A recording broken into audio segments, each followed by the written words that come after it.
भगवान द्वारिकाधीश का, तो इनका विवाह रुक्मणी के संग हुआ। भगवान ने देवी रुक्मणी का हरण किया। राजा सीत भीष्मको नाम विदर्भाधिपतिर महान तस्य पंचा भवन पुत्रा कन्यका च वरानन। एक राजा भीष्मक थे, ये कुंडलपुर के राजा हैं। इनके 5 बेटा थे। कौन कौन से? सबसे बड़े का नाम था रुक्मी, दूसरे का रुकुमरथ, तीसरे का रुकुमबाहु, चौथे का रुकुमकेश और 5वें का रुकुममाली। एक कन्या थी। वैसे ये कन्या महाराज की नहीं थी, ये तो स्नान करने सरोवर में गए थे। सो कमल के पुष्प के ऊपर ये मैया लक्ष्मी की अवतारी ये कन्या इनको मिल गई, क्योंकि शक्ति हमेशा प्रकट होती है, जन्म नहीं लेती। इनके यहाँ 5 बेटा थे, सो ये कन्या इनको मिल गई, सो अपनी बेटी को मान लिया। बेटों की तरह इस बेटी का नाम रख दिया रुक्मणी। धीरे धीरे राजमहल में जब ये बड़ी हुई तो नारद जी महाराज का आना जाना होता था, और जब भी नारद जी आते थे तो रुक्मणी को हमेशा भगवान कृष्ण की कथा सुनाते थे। कृष्ण की कथाओं को सुन सुनकर जब रुक्मणी बड़ी हुई, विवाह के योग्य हुई, तो अपने मन में भगवान कृष्ण को ही पति बना लिया। विवाह करूंगी तो द्वारिकानाथ के साथ। लेकिन इनका जो भाई है, ये अपनी बहन का जबरदस्ती विवाह अपने मित्र शिशुपाल से करना चाहता है। चेदी नरेश, चंदेरी का राजा, दमघोष का बेटा। पिताजी ने भी बेटी की मन की इच्छा को समझ लिया। कह दिया, क्यों अपने मित्र से क्या विवाह करते हो, तुम तो द्वारिकाधीश के साथ अपनी बेटी का विवाह कर देते हैं। नाराज हो गया पिताजी, उस भगोड़े के साथ अपनी बहन का विवाह करेंगे? बड़े बड़े राजा महाराजाओं के साथ हमारा उठना बैठना है, तो कुलीन राजा के साथ अपनी बहन का संबंध करेंगे? अरे वो द्वारिकानाथ, वो द्वारिका जो धीश है ना, उसका तो कुल का कोई अता पता नहीं है। कोई कहता है कि नंद का छोरा, कोई कहता है कि वसुदेव का छोरा। आज तक कंफर्म ही नहीं हुआ ये है किसका। तो ऐसे के साथ हम अपनी बहन का संबंध नहीं करेंगे। इसने जाकर अपने मित्र शिशुपाल को अपनी बहन का तिलक कर दिया। विवाह तय हो गया।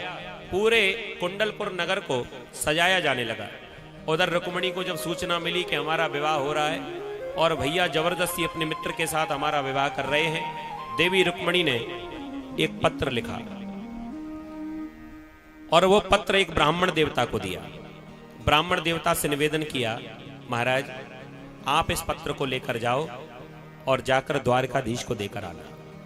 ब्राह्मण देवता ने उस पत्र को लिया, सीधे द्वारिका में पहुंचे। द्वारिकाधीश को जाकर वो पत्र दिया। द्वारिकाधीश ने कहा, महाराज आप ही पढ़कर सुनाओ। कह दिया, नहीं नहीं, आपके लिए है, गुप्त पत्र है, आप ही पढ़ो। अब वो पत्र हमारे सामने रखा है। अब आप लोग बताओ, इस पत्र को सुनना चाहते हो कि नहीं? देवी रुक्मणी ने भगवान के लिए कौन सा पत्र लिखा है, क्या लिखा है, आप लोग सुनना चाहते हो? सुनोगे? कौन कौन सुनना चाहता है? हाथ उठाओ। सभी सुनना चाहते हो? एक बात तो हमें पता लग गई, दूसरों के पत्र सुनने में कितना इंटरेस्ट है। ऐसे कान खड़े करके मत सुनो, एक कोई बहुत विशेष बात नहीं लिखी। लक्ष्मी का पत्र नारायण के लिए लिखा गया है। अब इसमें कौन सी बुरी बात लिखी हो? 7 श्लोक लिखे हैं। बड़े उत्सुक होकर सुन रहे थे, जाने क्या लिखा है।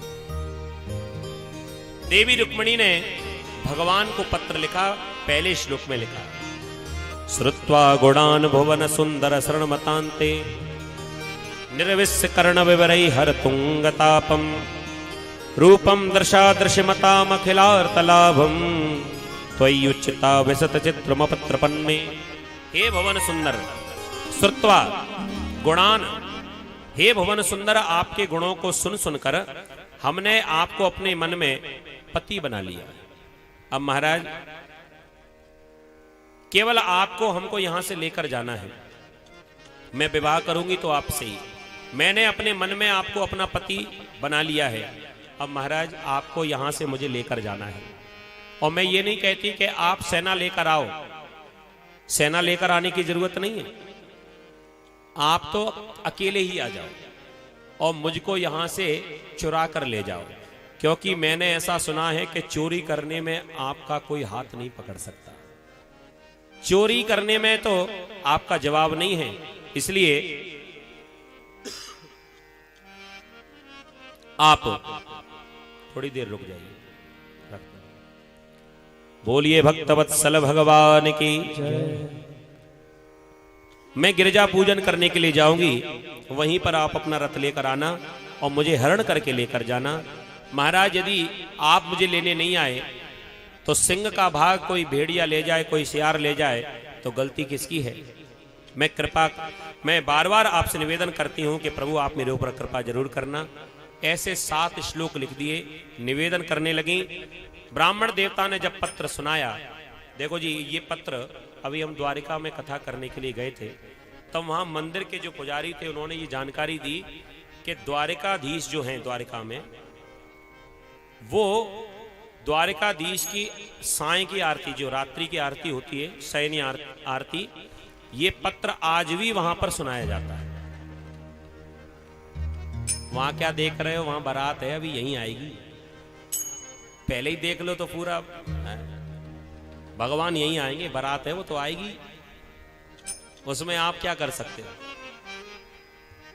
तो ये पत्र आज भी वहां पर सुनाया जाता है। अब आप लोगों से ज्यादा बैठा नहीं जाएगा, सुना नहीं जाएगा, तो चलो बारात की तरफ ही चलते हैं। बोलिए द्वारिकाधीश भगवान की जय। ब्राह्मण देवता को संग में लिया, रात्रि में विश्राम किया, प्रातः काल जाने लगे। दाऊ जी ने रोका, कहां जा रहे हो? ब्राह्मण देवता ने बताया विवाह करने जा रहे हैं। अब तो दाऊ जी कहने लगे, लाला अकेलो ही विवाह कर भी जा रहा हूं, मैं संग न ले जाएगा?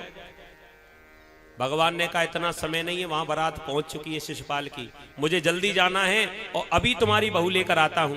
दाऊ जी ने कहा चिंता मत करियो, तू महाराज को लेकर चल और वहां पर मैं बारात लेकर पहुंचता हूं, चिंता मत कर, अकेलो नहीं है।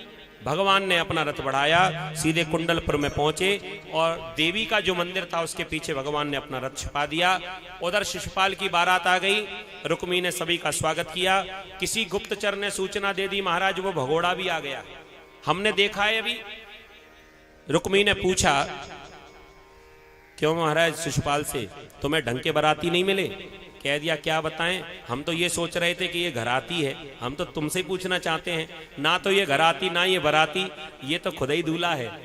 सो भगवान आज चुपचाप मंदिर के पीछे छुपे हैं। शिशुपाल ने चिंता जाहिर करी, रुक्मी ने कहा चिंता मत करो, हम अभी अपनी बहन का पता लगाते कहाँ है। महल में देवी रुक्मिणी तैयार हुई, ब्राह्मण देवता ने सूचना दी कि रथ आ चुका है, आप बिल्कुल चिंता नहीं करना, आप तो पूजन करने के लिए जाओ। देवी रुक्मिणी पूजन करने के लिए गिरजा मंदिर में पहुंची, वहां पर सैनिक खड़े हुए हैं। भगवान मंदिर में जब पहुंचे, पहले तो देवी का पूजन किया, देवी रुक्मिणी ने पूजन करके जैसे ही बाहर आई, भगवान सीढ़ियां चढ़ने लगे, सारे सैनिक पकड़ने लगे भगवान को।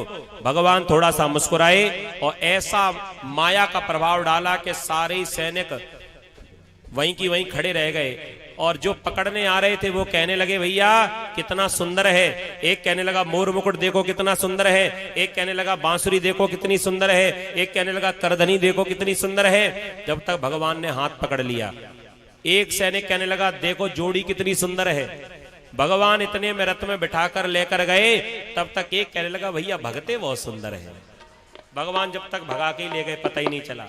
थोड़ी देर के बाद में जब माया का प्रभाव घटा, अब सैनिकों ने शोर मचाया, भैया ले गए, पकड़ो पकड़ो पकड़ो। चारों ओर से भगवान का रथ घेरा, पीछे से दाऊ जी महाराज का जयकारा लगा, बोलिए दाऊ जी महाराज की जय हो। सैनिक घबराए कि भैया जिसका डर था वही आ गया। दाऊ जी ने भी कह दिया लाला चिंता मत करियो, बहू को लेके तू द्वारिका चल, इन सब के नेक चुकाए के हम आते हैं। दाऊ जी ने अपने हल मूसल से पूरी सेना को परास्त किया। रुक्मी जब अपने बहन को बचाने के लिए पहुंचा, छुड़ाने के लिए, भगवान ने पकड़ लिया, तलवार निकालकर गर्दन काटना ही चाहते थे, लेकिन रुक्मिणी ने हाथ जोड़कर प्रार्थना की, महाराज मारो मत भैया है मेरो, छाणो नाथ चरणन को चेरो, मारो मत, इसको मारो मत, ये मेरा भैया है। भगवान ने कह दिया तलवार तो निकाल ली है, अब छत्री हूं, गर्दन नहीं काटूंगा लेकिन थोड़ी तलवार तो चलाऊंगा, शगुन के लिए सही। सो भगवान ने गर्दन पे तलवार ना चलाते हुए सिर पर तलवार चला दी। सो एक तरफ के बाल साफ कर दिए, आजकल देख रहे हो ना हमारे भाइयों की हेयर स्टाइल, एक तरफ की साफ, एक तरफ के पूरे। तो भैया ऐसे तुम्हें कोई दिखाई पड़ जाना तो समझ लेना भगवान के सारे ही हैं। भगवान देवी रुक्मिणी को लेकर द्वारिका में पहुंचे। महाराज भीष्मक ने आकर द्वारिका में पहुंचकर अपनी बेटी का कन्यादान किया।